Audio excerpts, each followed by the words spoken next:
Coming to you live from Better Life Studios in Charlotte, North Carolina. It is Better Than Ever Live. Wherever you're watching, wherever you're listening, I hope you're making today your masterpiece. My name's Dr. David Geier, orthopedic surgeon, sports medicine specialist, and media medical expert. I help you feel and perform your best regardless of age, injuries, or medical conditions. As you have probably figured out, I am not in my home office TV studio. Hey, Robert. I am in Charlotte today seeing patients at my Charlotte office. I see patients in Charleston, South Carolina, where I live, in Charlotte, North Carolina, and I'm up here today. I thought about canceling or delaying this, maybe doing it tomorrow when I'm back home, but I thought, no, we'll give this a try. I will tell you on the front end, there is a good chance that we may have all kinds of tech issues. So on the front end, I'm going to apologize to those of you on Facebook and LinkedIn. I am not sending this to Facebook and LinkedIn because I found a little while ago that the internet upload speed is not nearly good enough to send out to all three social media platforms. Basically, in case you're ever wondering about live streaming, you need about 10 megabits per second of upload speed per channel that you send it out. So I'd send it to YouTube, Facebook, and LinkedIn. So I need at least 30 in my home studio with an Ethernet connection and gigabit speed. I've got somewhere 400 megabits per second upload speed, which is perfect. That's why we never have tech issues.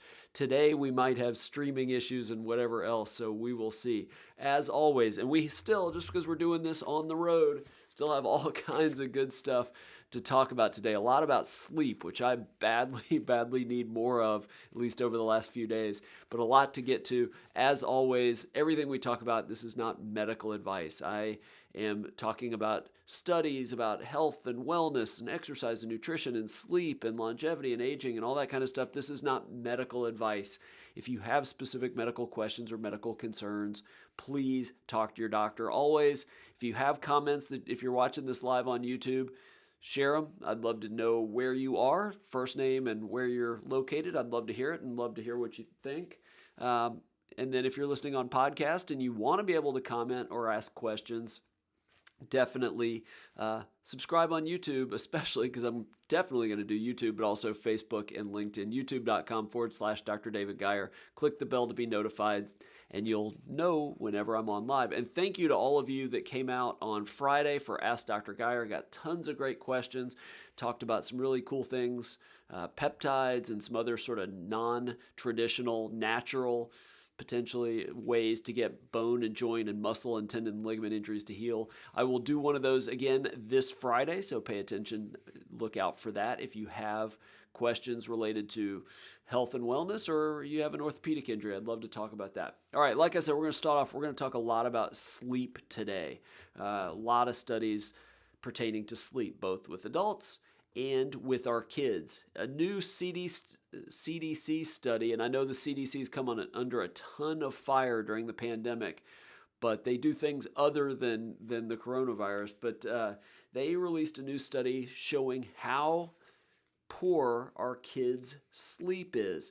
They found that almost 35%, 34.9% of kids between the age of 4 months old, however you can track that, and 17 years old, 34.9% of them are not getting enough sleep. And you think, all right, well, not such a big deal, right? But not only is sleep important for adults, it's important to our kids, not just physical health, but things like their mental health, emotional health. Here's one of the things one of the researchers says: sleep-deprived kids have more behavioral problems, more academic problems, more health problems, more risk-taking behaviors, more anxiety, and more mood-related problems. All good reasons to make sure your kids get more sleep. So how much sleep is that? Well, according to the American Academy of Sleep Medicine, here's sort of how this breaks down.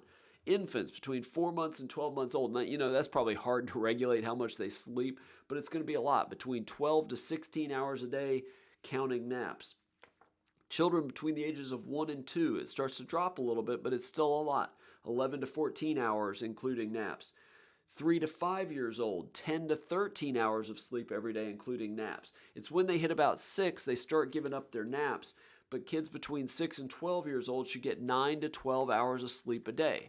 Yikes, I don't know how many kids get that much sleep, at that age group. And then teenagers, the chronically sleep-deprived teenagers should get between 8 and 10 hours of sleep.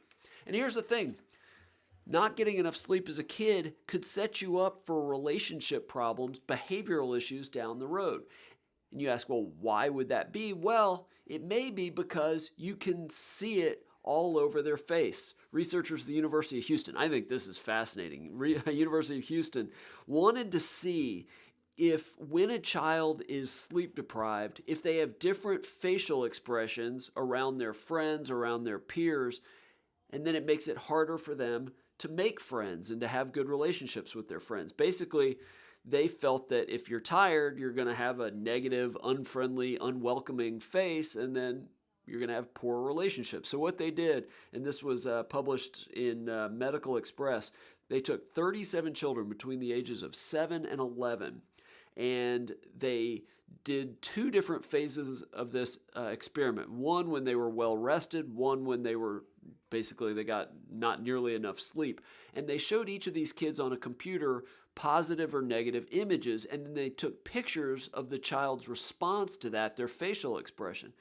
And they found exactly what they were looking for. Basically, children who had less positive facial expressions in response to positive images when they were sleep deprived were more likely to have social problems 2 years later. So basically, they're in a friendly situation, their friends are having fun, but they're sleep deprived, so instead of smiling, they're responding with blank faces or frowns, or they don't look interested. Their friends become less interested in them. They end up not having as many friends. So if your children are not getting enough sleep, their friends are going to realize that. So again, it's just another thing, another piece of data that says, hey, we need to be working on getting our kids more sleep.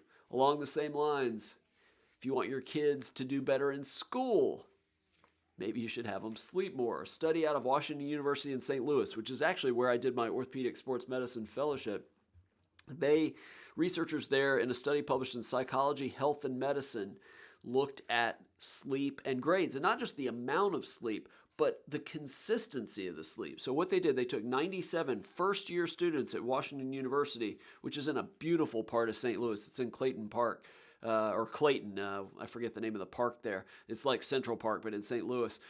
Beautiful, beautiful part of town if you ever get to St. Louis. But they took 97 freshmen and then followed them for the semester, looking at their sleep patterns and at the grades. The ones that had the most consistent sleep patterns had a GPA at the end of the semester, 3.66. That was their average. The students that had a very variable sleep pattern, their GPA, 3.21. Plus, the kids with the regular sleep patterns, higher levels of well-being, and that didn't matter. All of that didn't matter based on their incoming SAT scores or their baseline happiness. But what was fascinating about this, so the kids that had a very consistent average around 8 hours of sleep did the best grades.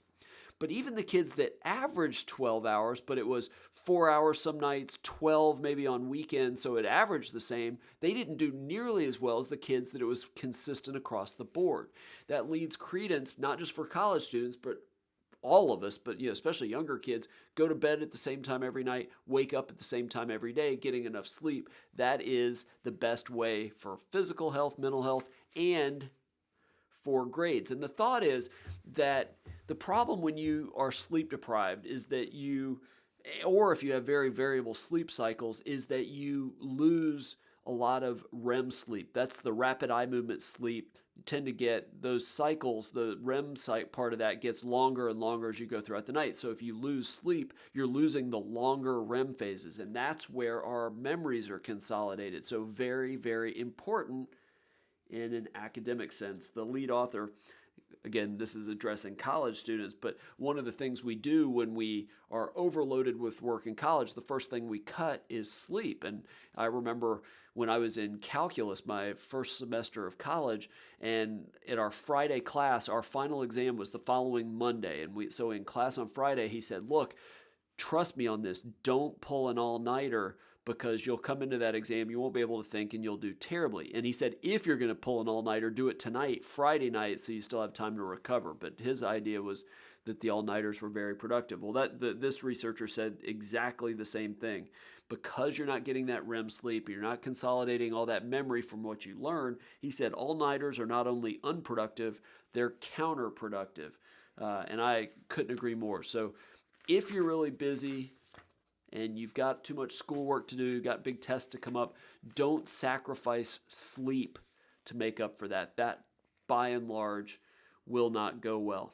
All right, something else a lack of sleep can interfere with, and this one surprised me. I've got to believe it'll surprise everybody else. It can actually affect how you walk.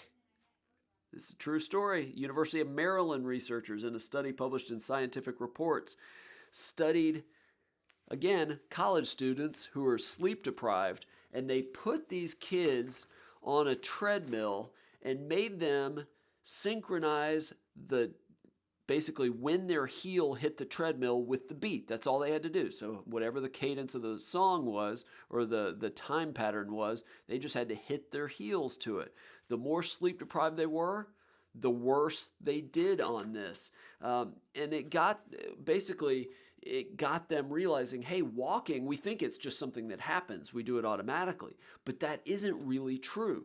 Even though we don't consciously think about walking, we're taking visual cues from our environment, and audible cues, auditory cues from our environment, and just things going on around us to speed up or slow down or adjust our gait patterns. And so if we're sleep deprived and we can't regulate that as well, we risk falling or losing our balance. And maybe that isn't such a big deal for a high school kid, but somebody in their 60s, maybe more brittle bones, they lose their balance, they trip and fall, break their hip, break their wrist. So I had no idea sleep had anything to do with how we walk and how we balance and our risk of fall, but it definitely could. So why does all this matter? What's the deal with sleep? I mean, we talk about how it improves our grades. We talk about how sleep improves our memory and our just all of this, our physical health, emotional health. Well, is it the amount of sleep that matters? Is it the quality of sleep that matters? Really, really interesting survey/study done by a company called Zoma Sleep. What they did is that they took the 37 healthiest countries in the world, and they're ranked based on the Bloomberg Healthiest Country Index and life expectancy, and then they figured out the average amount of sleep that people got in each of those countries. And the results are a little surprising.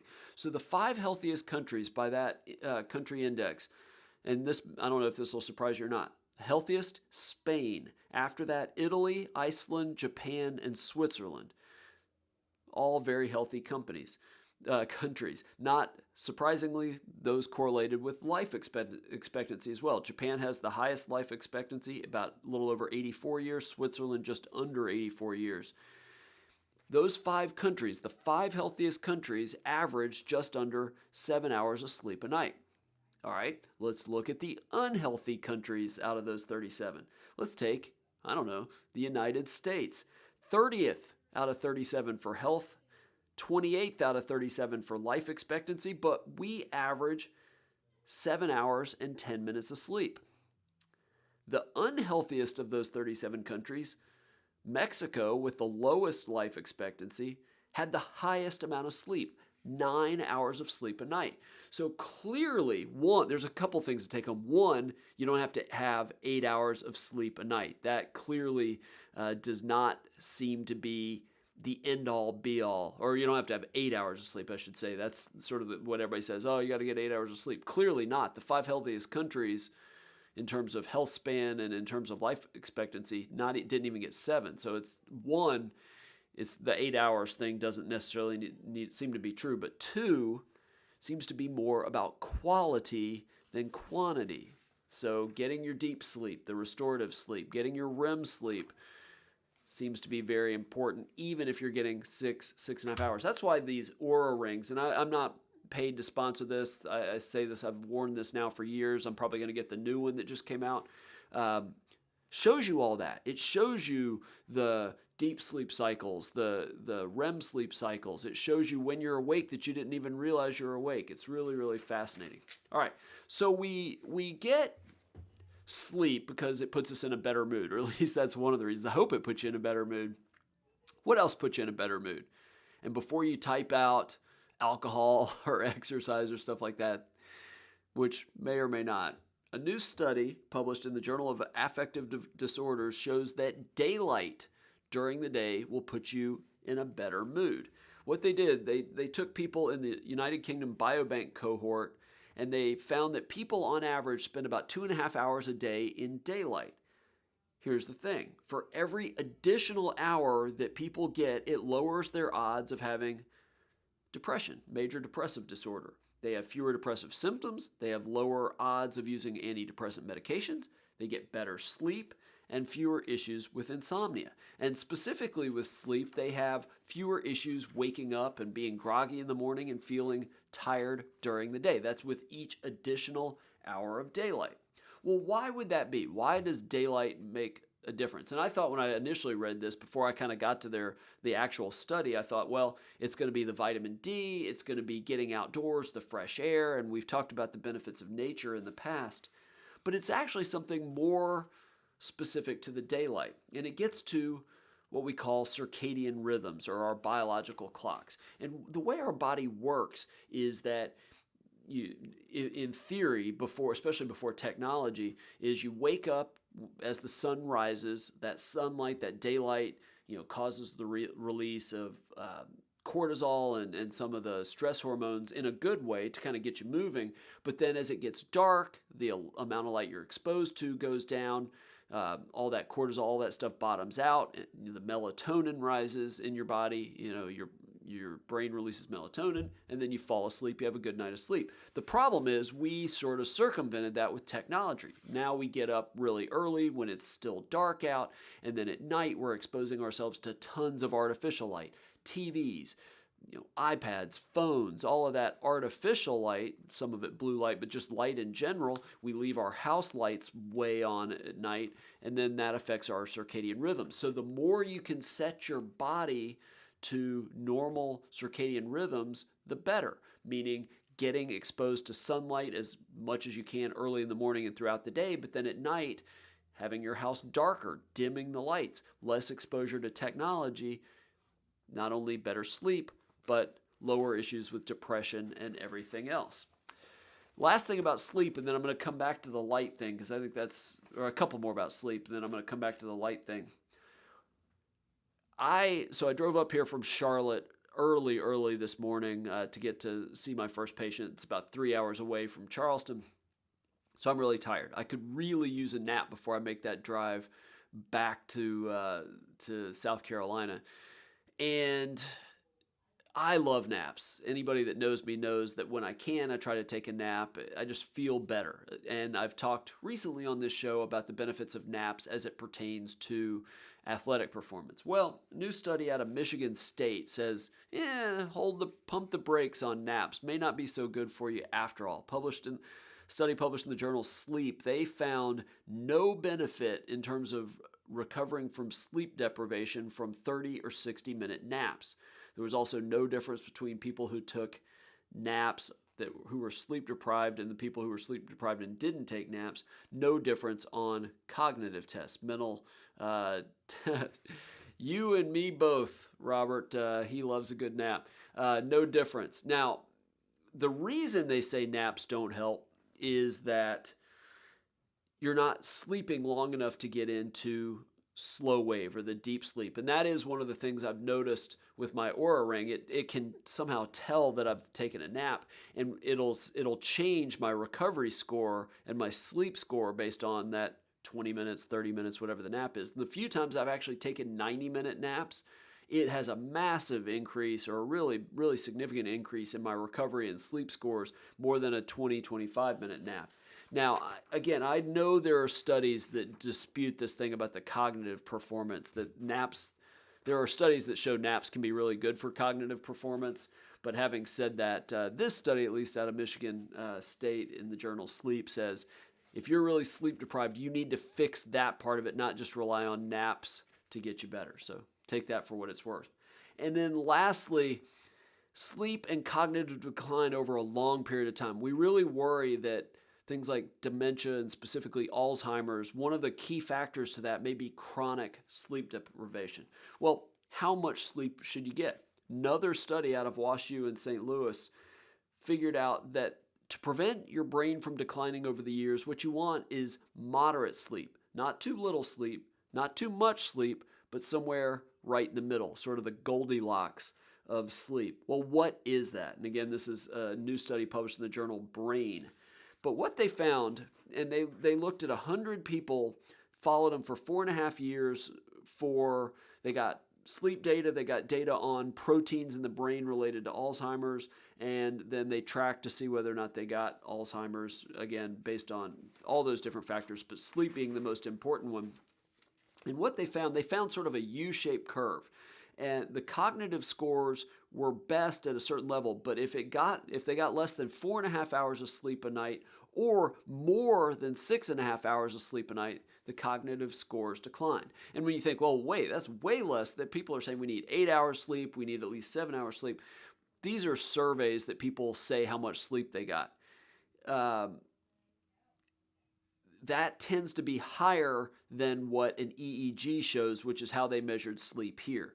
If you measure people's sleep with an EEG, it tends to be about an hour less than people tell you they got. They tell you they got 7 hours of sleep last night. They really got 6 based on an EEG, which measures brain waves. The Oura Ring, too, will tell you how much sleep you got, and it'll be less than you think you got. I promise you that, having done it now for several years.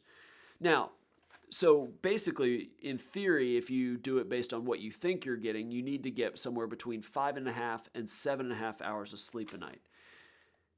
Still lower than I would have thought in terms of this is just for cognitive decline, not all the other benefits of sleep, but basically preventing Alzheimer's. But here's the thing. What they're not telling you is, all right, well, if you get 8 hours of sleep a night, no, I need to cut it down to get in that 5.5 to 7.5 hour window, that range. It's not really true. If 8 works for you, great. If 3 or 4 works for you every night, I'll tell you there are almost nobody that can do that. There's a handful of people that truly can do that. If you believe you can function for a long time on 4 or 5 hours of sleep, let me challenge you this.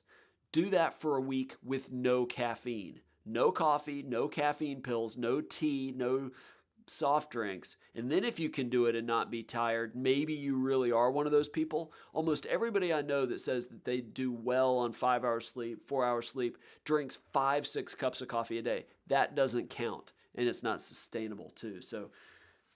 But as far as preventing Alzheimer's, somewhere maybe between 5.5 and 7.5 hours may be best. And to be fair, as you get older, the amount of sleep you get anyway sort of drops, so that not real surprising. All right, and then back to the light thing. There's a study that came out, where was this published? I don't know. But researchers in South Korea and in Basel University, which is a European university, looked at light and a specific type of light and how it could actually improve your brain function. And what they found is that exposure to short wavelength light that was enriched with a daylight spectrum improved your working memory, cognitive processing speed, and testing accuracy. Basically, it improved your brain function. And the one they used was made by a Seoul semiconductor company. It was a product called Sunlight. I have Philips Hue lights throughout my house, and I need to look. I can't do it because I'm not at home, so it can't connect to the lights. But I need to see if it has a way, and I'm sure there's other companies' lights that do this, that sort of go through the spectrum of daylight with its full purples and blues and all of that, and hope, changing throughout the day. So it's sort of what your body naturally sees with sunlight. But I do feel like that's where this is headed, that we're, instead of the conventional LED lights like I've got overhead, that if we could change the lights out to ones that simulate daylight, it's going to improve the performance of our brain.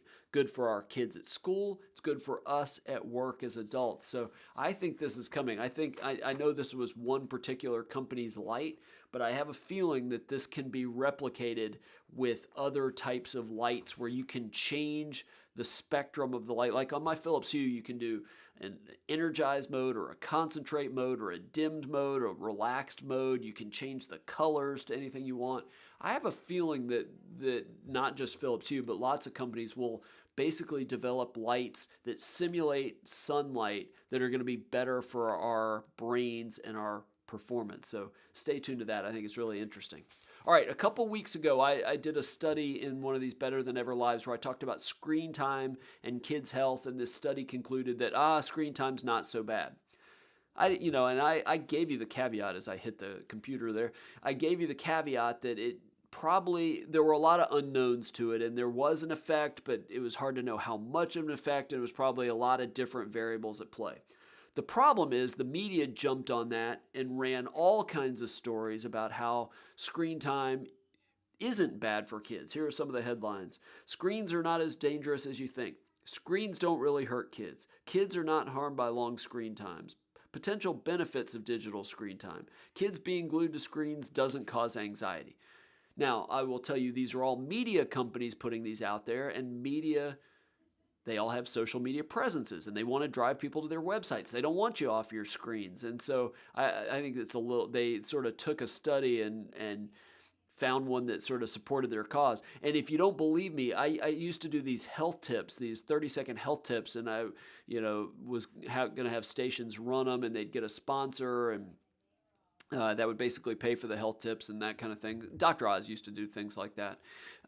But one of the tips that was in my demo reel was one about kids and social media and not spending time on social media. And one of the execs at a TV station said, we would never run something discouraging social media because we want people on social media. We want people watching our station online. We want people on our Twitter. And so I thought that was, at least he was honest. I thought that was interesting. Anyway, Here's the thing with that study, and a couple different groups have sort of debunked or sort of questioned that study. Let me give you the gist of why that story or that study may not be as perfect as you thought. One, not all screens are the same. Television's a passive experience, whereas social media, you're commenting on people's Facebook or Instagram, or you're reading comments, so it's a little bit more interactive. But let's be fair, children right now are spending a third of their lives on screens, whether it's in school classrooms, virtual learning because of the pandemic, or they're doing social media, they're playing video games, they're watching TV at home. But that study was largely based on surveys of the parents and surveys of the kids. Here's the problem with that, is that parents, one, don't really know how well their kids are sleeping because they're not just standing there watching, and they're not, to really know how kids are studying, you need brainwave studies, you need aura ring studies, or things where you really know what their sleep is. So what parents are saying might not be at all close to what kids are actually experiencing. Children's behaviors, children's relationships with their peers. How would parents know that? Are they talking to the teachers about it? Are they talking to their kids about it? Are their kids opening up about it? Probably not. And then let's be fair, when you're going to survey your kids, if you're 9, 10 years old, you don't even know what half of this is. So how accurate are those kids' responses to these surveys? For example, their kids are answering questions about their close friends. Well, they may think that every friend that they have on Instagram is a close friend when it's not. No, it's the kids that they hang out with in real life 3 or 4 days a week. So what's a close friend to one may not be a close friend to others, and adults, we may not consider those close friends. So I'm not going to throw necessarily screen time under the bus. I've got serious concerns about how much time, when you do it, its addictive potential, its effects on attention and all things like that, and keeping kids from being physically active. I've got concerns. So just understand, when you hear that study and you see all these things that pop up on your Google feed or wherever you get your links, that may not be the whole story. I still, and most physicians, have serious concerns about lots of screen time in our kids. For one, I think it's destroying kids' attention spans, quite honestly. If you watch these kids, they're constantly on their phones swiping, scrolling, whatever. You've got to feel like that's going to cut down their ability to concentrate and focus on something for a long period of time. Anyway, all right, last few. We're going to pivot a little bit to longevity quickly. One of the things that's thought to play a role in aging is what's called cellular senescence. Basically, our cells get damaged as we age. They stop dividing, but then the damaged cells just stay there. We need the ability to get rid of those damaged cells. But the problem is our immune system starts to decline as we start to age, and we can't get rid of those cells. Well, fascinating study out of Spain and England, University of Leicester and Universidad Oberta de Catalunya in Spain. They designed in the lab an antibody that finds these damaged senescent cells, elicits a drug, a toxin, to basically get rid of them, but not have any other side effects. And they've tested it. Obviously, they haven't tested this in humans yet. This was in scientific reports. But they did it in mice, and that antibody that they designed was able to get rid of these damaged senescent cells, and the mice were able to live longer. It basically allowed their tissues to decline less slowly. So being able to do that could be very effective. Now, there are ways that our body does that. That's one of the big benefits, theoretically, of intermittent fasting or time-restricted feeding, where you eat all your meals in 4 or 8 hour windows, and then you have a long gap where you're basically fasting, so to speak. And that's thought to, especially with your brain, promote autophagy, getting rid of those damaged cells. And so now it looks like in the coming years we may have a drug ability to do that, being able to give an antibody, just like the antibodies given for COVID people. There may be one for aging, so stay tuned for that. Maybe 5 years, maybe 10 years, but really, really exciting. All right, Study just came out that said if you do these 4 things, you can extend your life by 14 years. And this was based on, it was in PLOS Medicine. Huge number of people, over 20,000 people followed for 11 years. These 4 habits, you live 14 years longer. None of these are going to be a surprise if you watch this show, listen to this show on a regular basis. Number 1, being physically active. I don't even need to get into that. The more physically active you are, the more, or it's not so much the more physically active you are. It's not a straight line curve. We've talked about it. You can actually do too much, but not being in the realm of not doing enough physical activity. That's 1. Moderate alcohol intake, anywhere between 1 drink and 14 drinks per week. That would be 2 a day, and that really is only for men. Alcohol is not something that's going to extend your life. They make that point. It's the 3rd greatest preventable cause of death in the United States. So moderate alcohol intake can be good for your life. Fruits and vegetables, eating 5 servings of fruits and vegetables a day, and specifically 2 servings of fruit, 3 servings of vegetables every day. It can extend your life. And then last, not smoking, just without a doubt. Now, the funny thing is if you want to not be smoking now, but if you were smoking when you were younger, before the age of 40, and then you quit and haven't gone back to it, you can actually get rid of about 90% of the risk of early death by stopping before you're 40. So smoking's awful, but if you can get off of it early, may have limited the damage quite a bit. All right. How interested would you be in getting regular massages? I know I would. Well, what about if it was a robotic massage? I think this is fascinating. Study in the journal Science Translational Medicine. They wanted to see how much getting regular massages helped your muscles heal after a muscle injury. And this would apply to a specific injury, but it could apply to lifting weights and getting delayed onset muscle soreness. Study out of Harvard. They created this robot device to basically massage leg muscles, and they did it in mice at first, and an ultrasound basically measured the amount of pressure with each compression. What they found is the robot massage, the robotic compression, significantly helped muscles heal, helped them repair. What they found, much reduced damage to muscle fibers, reduced scar tissue compared to mice that didn't get that robotic compression massage. Not only that, but the repaired or the healed muscles that were previously injured and then got the robot massage were actually stronger than the other side that never was injured. So that is really interesting. The question then gets to why. And that's a really thing. What they found is that in the mice that had the robot massage to their injured leg muscles, they had lower levels of inflammatory factors and cytokines, and those cytokines normally attract immune cells like neutrophils and start the inflammatory process.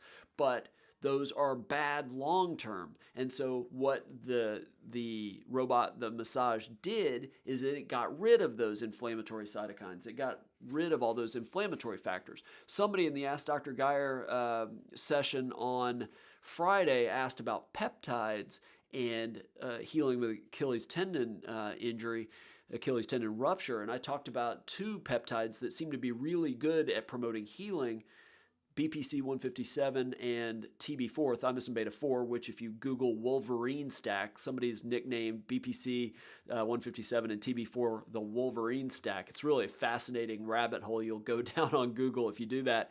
But those are both also, they have anti-inflammatory properties. So I do wonder, and I need to see more studies not done by the Theragun people, but independently, to see if that's what Theragun type devices actually do.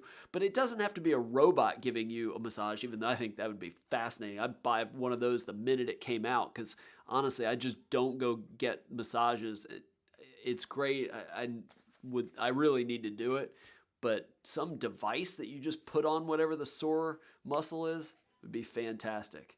And then last, I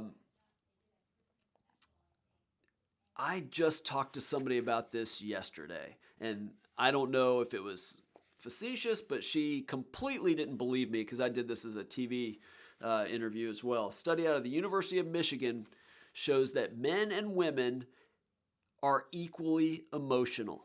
True story. They did, how many people were in this study? I don't know. Groups of men and women. They followed them for 75 days. And this is a legit journal, the journal Nature. Followed those men and women for 75 days to try to figure out more about their positive and negative emotions throughout the day. They took into account menstrual cycles of women, so that was not a factor here. There was little to no difference in emotions between men and women, especially in how the emotions fluctuate. You have highs, you have lows. Women get all the credit or the blame maybe for emotional swings, but according to the University of Michigan researchers, men have that as well. Do you believe it? I believe it to a point, but I'm not sure I believe it across the board. I'd want to see that replicated by other researchers. Maybe it's true. I have no reason necessarily. I don't have thoughts behind it. I do know that, as I've kind of gotten more into functional and integrative medicine on top of my orthopedic surgery and sports medicine, that the hormone levels change in men, and men need hormones just as much as women. But having said that, that surprises me a fair amount. I would love to hear your thoughts on that. Hold on. All right, 113. How can I become a sports doctor after med school?